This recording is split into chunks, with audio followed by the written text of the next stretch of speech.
Set 12 ISS ISE Technical Question and Answers.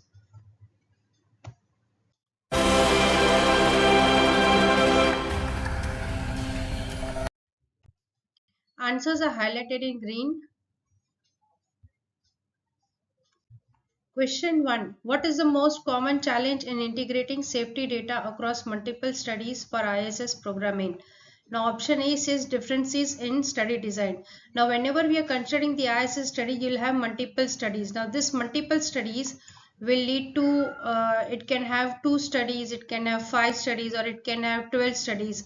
Now it depends on the requirement of the study perspective. Now even if you have differences in study design, this can still be coped up. So this is not the right answer. Lack of treatment data. Well, this is not possible because treatment data you will always have in most of the studies, because we are dealing with the clinical data. So this option is odd. Now missing protocol versions. Now even if the protocol versions are missing, it can still be handled and it can still be managed. So this is not the right answer. The correct answer is variability in AE coding dictionaries. Now the correct answer is B. Now the multiple studies for ISS. Now in ISS study, you will have multiple studies. So say for example, I am having around 12 studies, which I have to combine, and I have to make an ISS report or an ISS summary.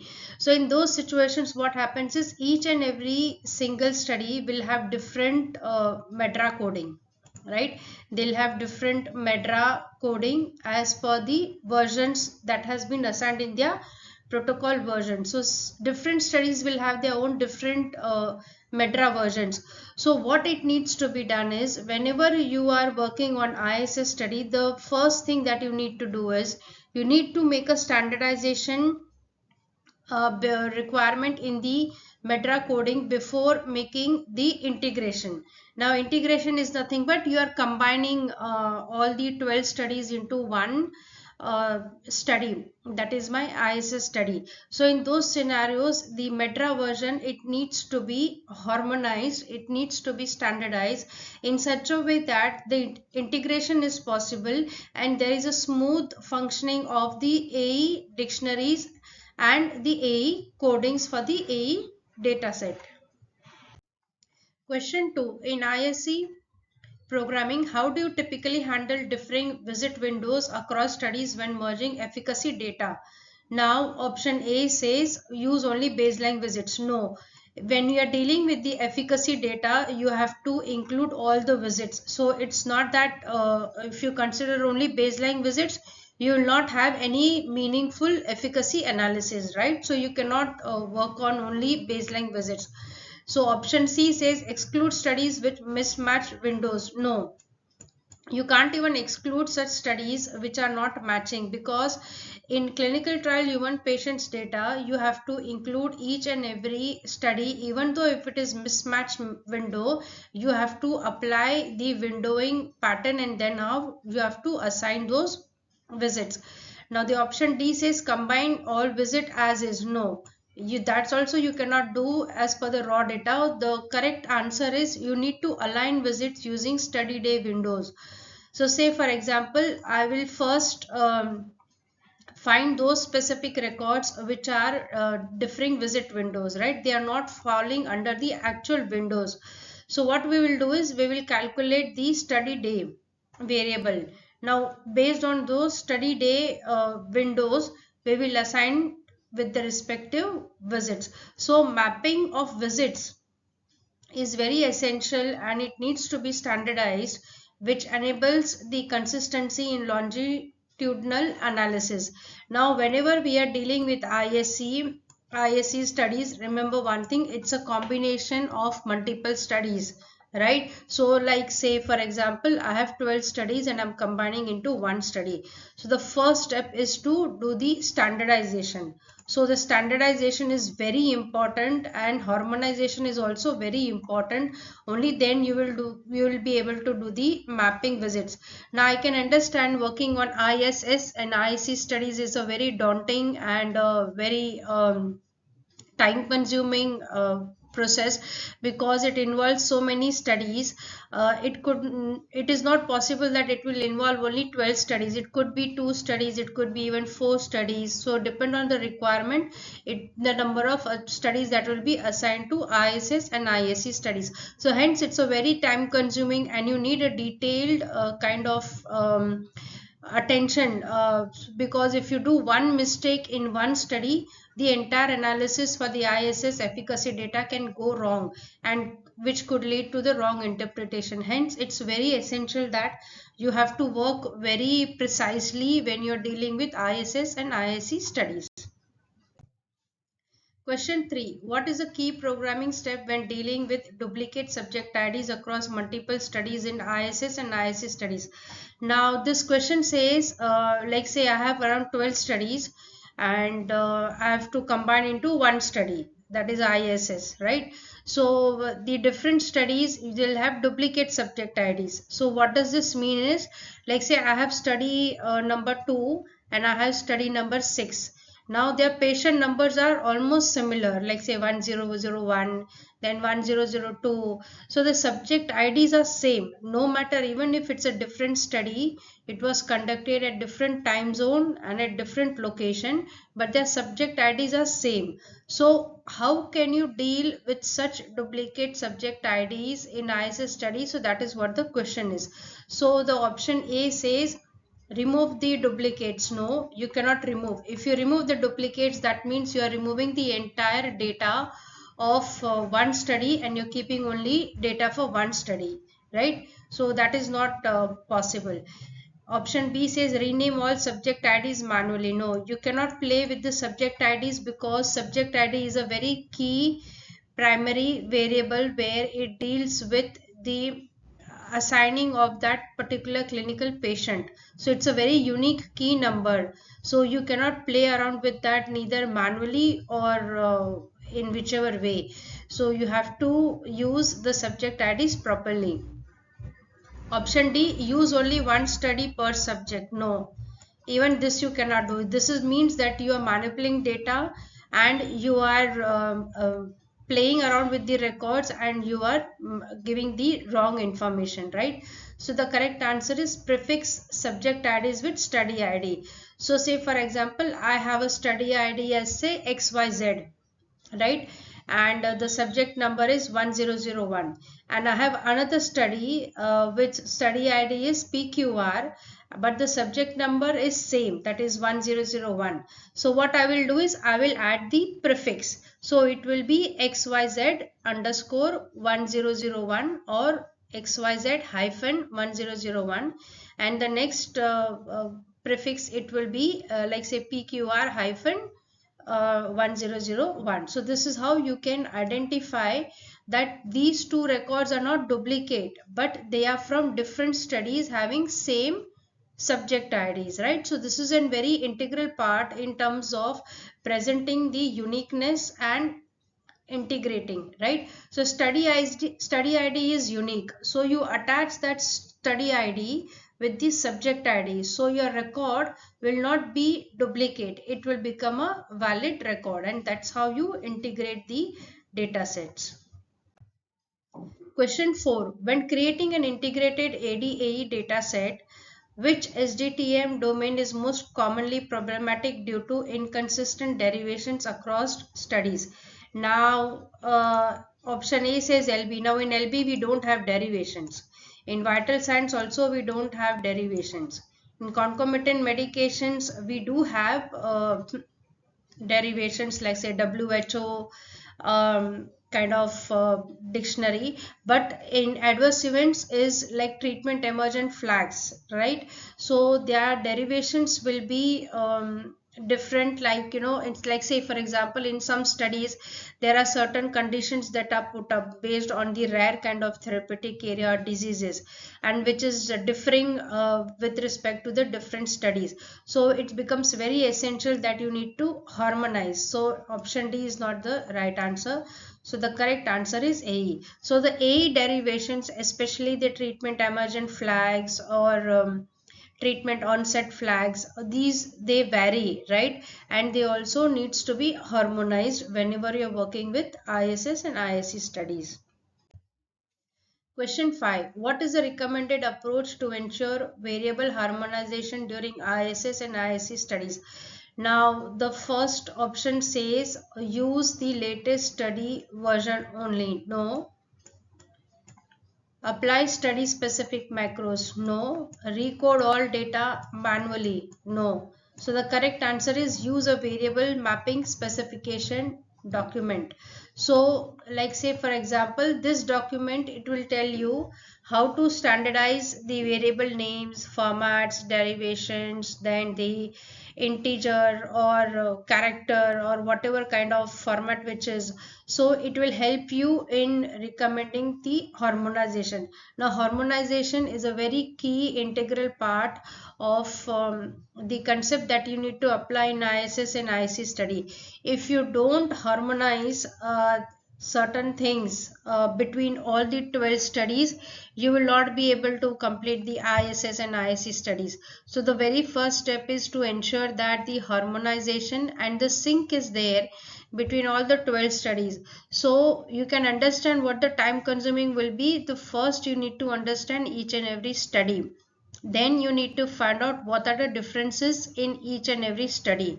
Now once you have understood what are the differences, then you need to come to a common conclusion to build a common bridge, like okay, I need to make changes in only study 5 and 6, then rest everything will match. Or say at certain areas you will see that I want to make changes only in study 1 and study 7, rest everything will match. So harmonization is very important. Without this you cannot proceed with the ISS and ISE study. Question 6. How do you handle lab units that vary across studies in ISS? Now, it's quite normal to have different lab units because you are having different studies. Like you will having around multiple studies, like say for example 12 studies. So 12 studies, it's not necessary that they must have followed these specific guidelines. Now, if it's a non-CDIS study, then it's going to be a very big problem because the lab units may not be same across all studies. So first you need to find out what are the differences, then find out the resolution as to how can I bridge these differences into a common conclusion, and that's how you can do normalization and the harmonization, right? So here the option A says convert all to text. No, you cannot do that. Drop units column. No, you cannot do that drop unit columns because lab units is an integral part where you will need to present those in listings and also present those in tables and figures. So you cannot drop this unit lab column, right? Because this is very essential and will be using at various places. Option D says keep as is and explain in footnotes. No, this also you cannot do it, right? So even though you are having lab units, since we are working on ISS, that's the foundation of ISS and ISS studies is to maintain normalization and harmonization across all the studies that you're combining into one study. That's the basic thumb rule of ISS and ISS study. So the option C says normalize using a standard unit conversion algorithm, right? So correct answer is C. So whenever you are standardizing lab units, it allows accurate integration and comparison of lab values. So when all 12 studies you have understood that at this and so places there are differing units and you have identified, you have made the solution. So when you come to the final package of generating the listings of the ISS, which includes all the 12 studies, you will see the integration is accurate and the comparison of lab values is possible. Otherwise it will not be possible. Question 7. Which of the following SAS functions is most useful in merging and flagging overlapping treatment periods across studies in ISS? The option A says scan. Now scan is different for scanning some part of a word or a text from a specific string, right? Lag is a different function, so it does not serve the purpose. INT and CK is also different purpose, so this fee is not valid. So the correct answer is IN TCK. Now this is the option. It helps compute intervals between dates to identify overlaps. Question 8. In ISE analysis, which issue commonly affects the creation of ADTTE time to event datasets? Now the option A says lack of AE onset dates. Now even if the AE onset dates are lacking, you can be understand that it's related to some data issue, or it was not collected, or it is not possible to capture that. And the option C says different dead definitions. Now this can even be harmonized, right? So it's not the issue here. Option D says non-unique subject identifiers. Now even if you have the subject identifiers which are not unique, you can still make unique subject identifiers by prefixing it with your study ID or with your site ID, right? So this is also not the right answer.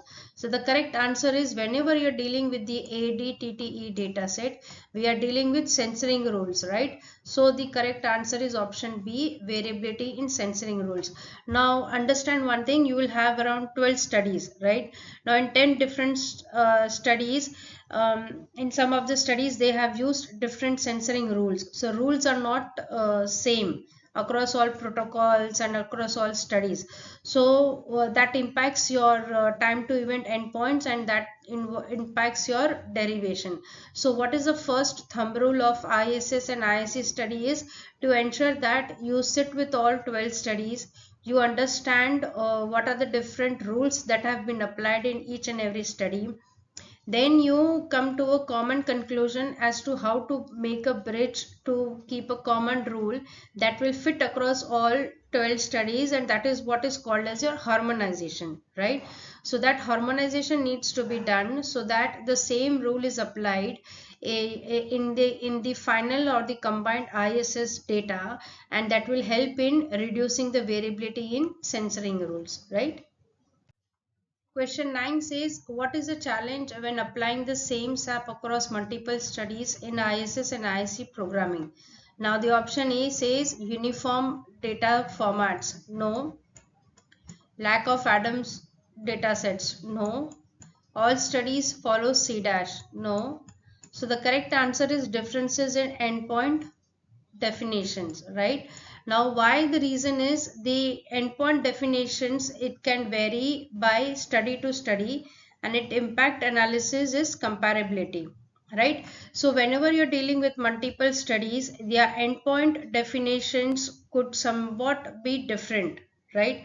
So you need to understand like what are the differences, how can you build the bridge between these endpoint definitions, so that that definition whatever you are going to use in ISS and ISE study, that should get harmonized in multiple studies, right? So it becomes very challenging to understand the endpoint of each and every study, then to find out like where the definition needs to be changed.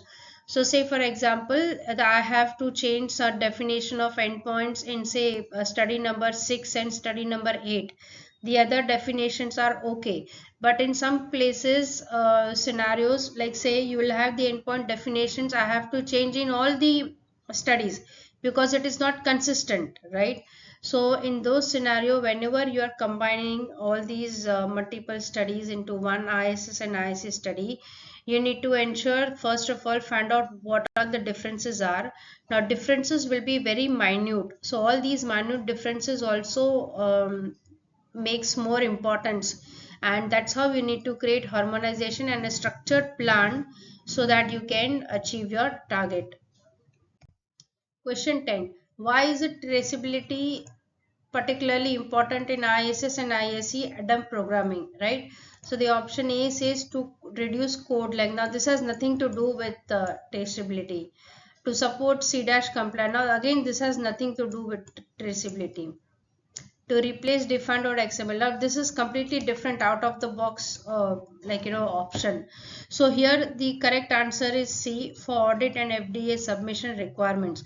Now the traceability is something I want to check the age value whether in SDTM is same as in ADAM. and that same should reflect in table listings and figures. So say for example, I have an age of 10 for a particular patient. Now in figures, if it is showing some different number 8 or 9, then I need to go back why it is 8 or 9. Is it due to some flags that has been assigned, or is it due to some I have removed that particular patient? So in those scenarios, what happens is traceability is two ways. You can go forward and backward. So you can go from SDTM to Adam, Adam to table listings and figures. You can also check the data of traceability from reverse, like you can check from figures, then listings, and then tables, and you can see whether the same value is present in Adam, SJTM, and the derived data sets if it's a non-series study, and the same value is present in the raw data set. So this is what is called as a traceability. So traceability of data points is very essential because it is important for the audit and the FDA submission requirements. So they will check each and every value before you submit the ISS and ISE studies. Please like, share and subscribe. Leave a feedback comment mentioning any topic that you want me to make a video. Looking forward for a positive response. Thanks for watching. Please like, share and subscribe. Leave a feedback comment. Many thanks for your support and having great connection.